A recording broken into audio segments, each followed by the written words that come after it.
The Beggar and the King by Winthrop Parkhurst. Winthrop Parkhurst teaches us about the play of spirit in this play, The Beggar and the King. Play starts with the king sitting in a golden chair with a golden crown on his head and a golden scepter in his hand. The servant was standing by his side, fanning him with an enormous fan of peacock feathers, when the sound of a beggar's voice came from a distance crying for bread. The servant answers the king's queries about the voice, saying the beggar is crying for bread in order that he may fill his belly. The king expressed his annoyance and ordered the servant to send the beggar away.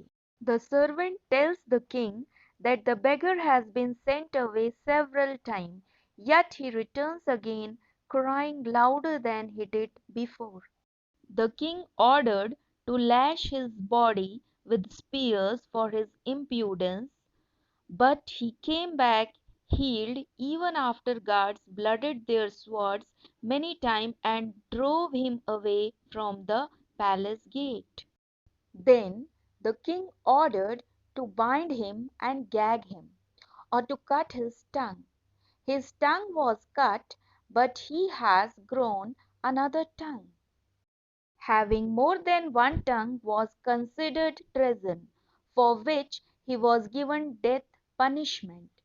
They slew the beggar on the king's order, but he came back to life again. This continuous persistence of the beggar annoys the king. So he ordered to slay him. But the servant said, if he is slain, he will come back to life again as he did before. The servant explains to the king that hunger is as food to the lungs, so lungs are flattened with hunger. To this, the king replies that his lungs are well fed, and asked for remedy to weaken it. The servant suggested to fling a crust of bread from the window as a remedy. But the king refused to do so, saying if he gave him a crust today, he would be just as hungry again tomorrow, and his trouble will be as great as before. So he asked for some other remedy. According to servant, beggar cannot be tortured and he will not die, so it is useless to kill him. The king ordered to bring the beggar into his royal chamber, so that he himself can command the beggar. The king thought that the beggar will be pretty frightened when he would know that the king desires his presence in his royal chamber. He ordered the beggar not to beg any more, but the beggar did not understand. So the king called him deafer than a stone wall.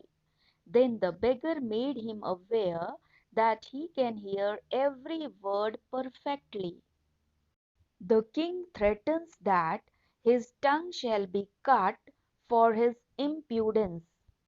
The beggar tells the king that he can hear the word of his mouth perfectly, but their noise is only a foolish tinkling in his ears.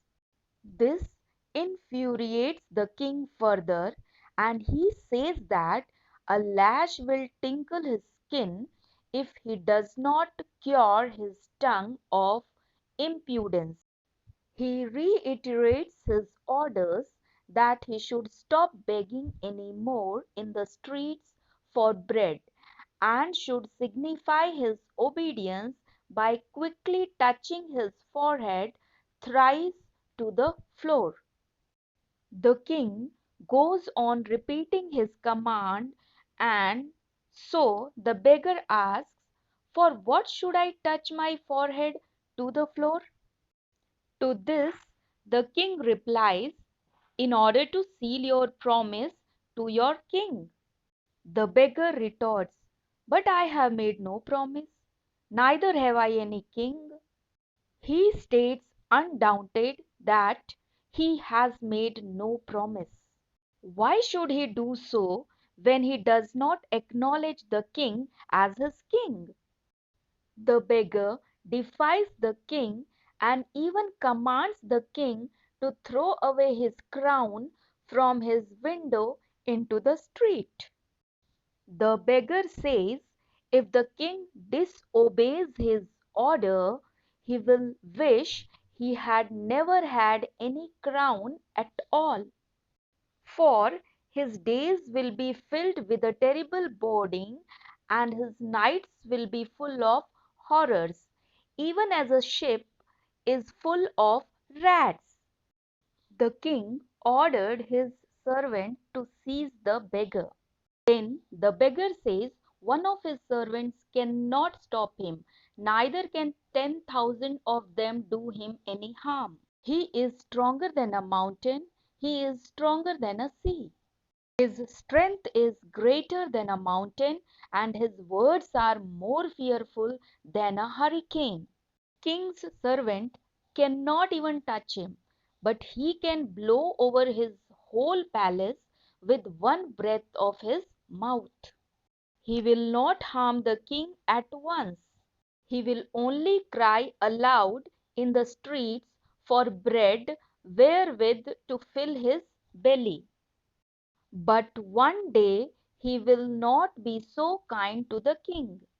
On that day the beggar's mouth will be filled with rushing wind, and his arms will become as strong as steel rods, and he will blow over that palace, and all the bones in the king's foolish body he will snap between his fingers.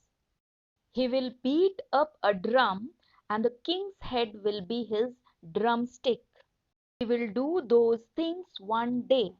Therefore, when his voice sounds again in the king's ears, begging for bread, he should remember what the beggar told him and be afraid.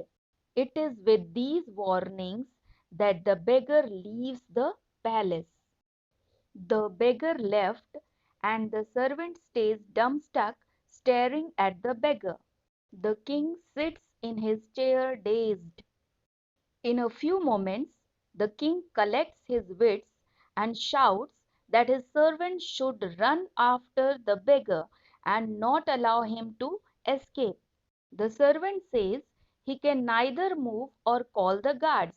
The beggar's voice is heard outside, "Bread, bread, give me some bread."